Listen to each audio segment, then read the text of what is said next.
Quase findando o mês de abril, mês de conscientização do autismo. E a gente viu nesse mês de abril o quê? No mês de abril, a gente viu o quê? Que legal, né? O que a gente viu? Viu o aumento de divulgação, de campanhas que até hoje que não tinha visto, campanhas inclusive fortes, impactantes nas redes assim de TV aberta, assim por diante, muita matéria sobre o assunto.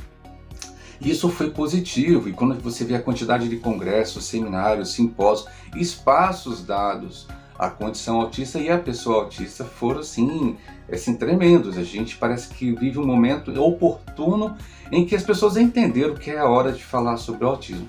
Mas ao mesmo tempo a gente percebeu nesse mês de abril, como nunca foi visto isso, o uso do autismo.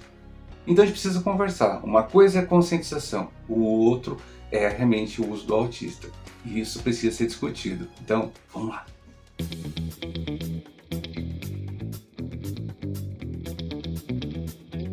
Que a gente, nossos pais, cuidadores responsáveis, estão sendo mencionados conversando com duas amigas. Esse é o canal Meu Mundo Autista, esse é o Alexandre Soledade, muito obrigado por você estar aí, seja no YouTube, no Facebook ou pelas plataformas de áudio, nosso podcast Meu Mundo Autista. Se você não segue a gente, é uma grande oportunidade de você trazer essa influência boa para a tua vida. Quando a gente fala de autismo, a gente está falando da condição autista e que leva você, pela informação, a vencer o preconceito. E se você já não tem o preconceito, leva você da desinformação à informação que liberta.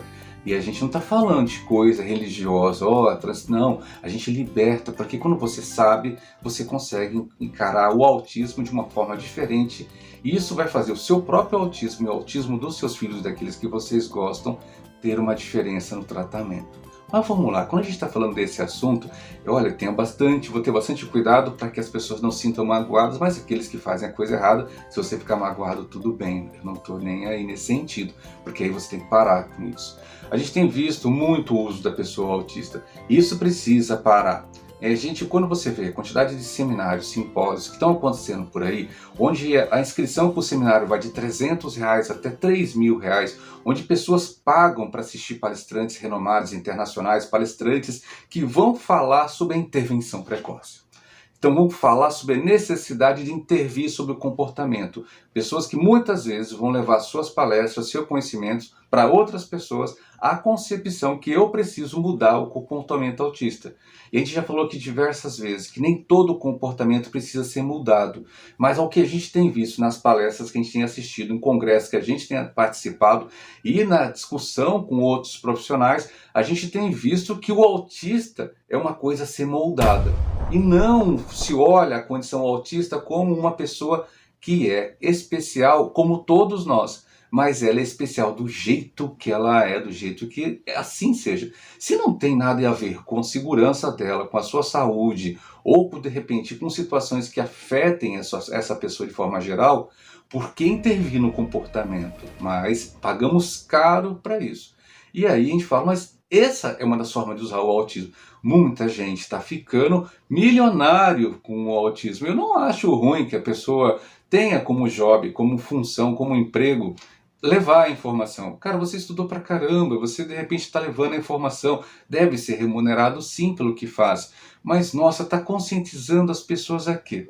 A de repente ver um comportamento normotípico como uma doença. Isso aconteceu muito com o DSM-5, tá gente? Com a publicação do DSM-5, várias situações que eram vistas como ditas naturais e esperadas no comportamento típico, ao ter o diagnóstico autista, aqueles comportamentos que eram vistos como naturais passam a ter outros nomes. Uma pessoa que tem uma coleção no autismo se chama hiperfoco e assim vai por diante. A gente utilizando a condição autista, patologizando muitas coisas no autismo para poder ganhar dinheiro. A outra coisa que a gente percebeu e que acontece bastante é a quantidade de novas internações.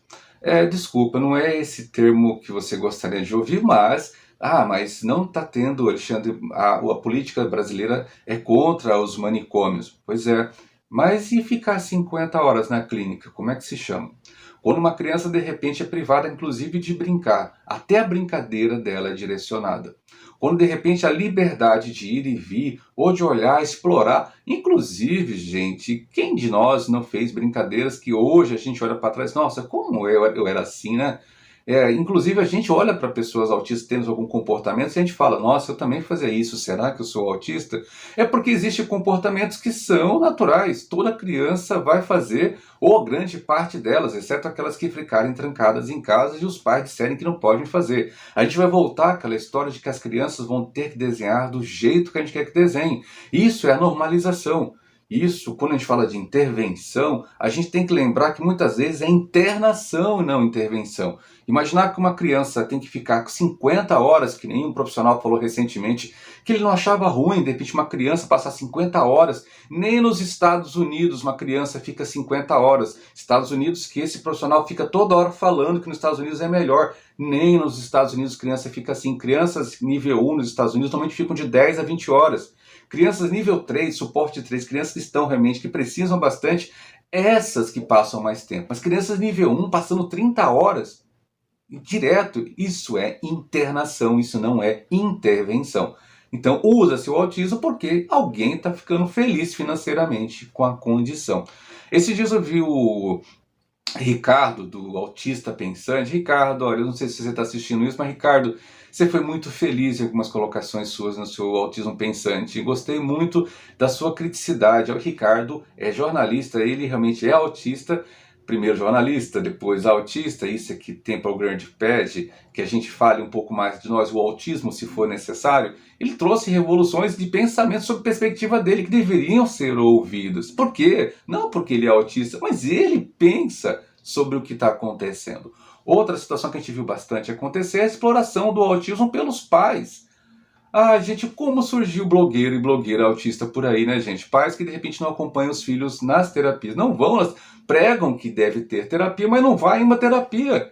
Mas posta como se o seu filho fosse uma atração. Ou se é o filho andando, passeando pelo shopping, lindo, maravilhoso. Nossa, olha como meu filho passeia no shopping. Ele passou por intervenções, ele não me dá trabalho. Ou, estou sendo irônico, ou pais de repente que nunca vão às terapias, que defendem as tantas horas de terapia, mas tem uma vida, de glamurosa às custas do quê? Do sossego, porque alguém está cuidando do seu filho para ele ou para ela.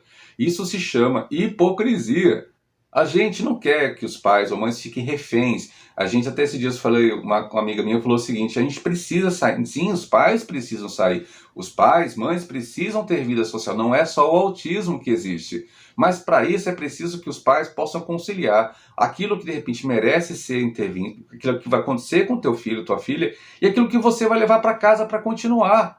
Então, quer dizer, a terapia continua em casa, talvez as 40 horas, 20 fosse na clínica e 20 você, pai e mãe, em casa. Mas isso não está sendo pregoado. E aí quando você vê pais também utilizando com a câmera em mão, saindo procurando treta, a gente tem sim, tem muito pai e mãe procurando treta por aí. Entram em ônibus, criam crise, brigam com as pessoas, meus filhos são autistas, eu tenho direito, com a câmera na mão. Você foi atrás de direito ou você foi atrás de like? Então a gente tem percebido que alguns pais, nesse sentido, estão adoecidos. A gente tem que incentivar os pais a lutar pelos seus filhos, mas não criar uma situação em que o autismo e o autista passam a ser de repente estereotipados pelo pai barraqueiro, pela mãe barraqueira e por condições de repente, nossa, lá vem uma criança autista, cuidado com esse pai coração em que ela vai dar barraco aqui. Gente, o legal da conscientização era levar para as pessoas que existe uma pessoa que é igual a mim, só é diferente em como reage ao ambiente, que é meu filho, que é minha filha, que sou eu como autista. Então a gente precisa levar esse tipo de conscientização. Quando a gente fala das fases do luto, que fala lá da negação até a aceitação, você precisa aceitar. Não aceitar que seu filho vai sofrer, que vai sofrer bullying, assim por diante. E por falar em bullying, quem falou que o Carlinhos era autista? É outra situação que a gente fala da internet, dessa internet realmente negativa e adoecedora. O Carlinhos não é autista, tudo leva a crer que não há nada falando que ele era autista. Mas perfis colocaram que o Carlinhos era autista, por quê? Por engajamento. Eu chamo isso de desespero. Então, tem gente que quer lucrar com isso. E falar em lucro, nossa, como é bonito ver aquelas campanhas das clínicas, né? Principalmente daqueles influenciadores, como é lindo. Você fica parecendo que o caminho natural é levar seu filho para a luz. Lá seu filho vai ser tratado, fala manso, gostoso, aquilo que o pai e a mãe desejam ouvir. Você pensa que isso é o que um pai que pensa. Caramba, é muito chato ver essa situação, porque tá tratando o autismo como coisa, como um produto, como um subproduto que ele ou ela está enriquecendo. E aí a gente faz um outro questionamento. Nossa, como tem receita de bolo ainda de autismo, né? Gente que fica dando receita de vitamina D, gente que fica pregando, seu filho tem que fazer tantas horas desse profissional, desse. Pois é, esses dias eu vi uma situação dessa e questionei, e a pessoa de repente foi lá e me bloqueou. E pior que isso, veio 10 haters para poder ir no meu perfil falar que eu estava falando errado. Pois é, quem fala, quem pensa, igual o Ricardo que pensou esses dias, sofre as investidas daqueles que de repente não querem ouvir uma outra perspectiva. Não a verdade, mas outra perspectiva. A gente precisa conversar mais, gente. O autismo precisa ser levado a sério. E aí tem que se pensar se você quer levar a causa ou estampar uma camisa escrito #homologa Camilo. Se você nem sabe qual vai ser a consequência disso sobre seu filho. E outra, se seu filho de uma condição, de uma faixa etária ou de uma condição social mais baixa, vai ser atendido pelo tal do #homologa Camilo. Não seja outdoor dos outros. Seja o principal, seja o megafone do seu filho, nunca a voz dele. Não seja um mero coadjuvante nessa história. Seja protagonista na história do seu filho. Não de repente validando as situações que as pessoas falam, estudando, procurando informação, sendo uma pessoa realmente proativa, do que um blogueiro, uma blogueira. Eu fico abismado, pessoas perguntam por que meus filhos não aparecem aqui. Gente, porque no Estatuto da Criança e do Adolescente e também no Estatuto da Pessoa com Deficiência diz que realmente não se pode explorar ou as crianças, porque isso é errado. Então, fica a dica para esses pais que ficam explorando os filhos, jogando no chão, gritando, fazendo a situação. Você está expondo os seus filhos. E se você luta por uma causa, por um mundo diferente, começa mudando a sua atitude. Isso foi uma dica profunda, né, gente? Espero que não tenha ficado magoado. E quem faz isso, pense, repense. E quem não quer mudar, direito seu. Mas vamos continuar conversando. E você sabe que é o meu pensamento. Esse é o canal Meu Mundo Autista. Esse é o Alexandre Soledade. E até a próxima.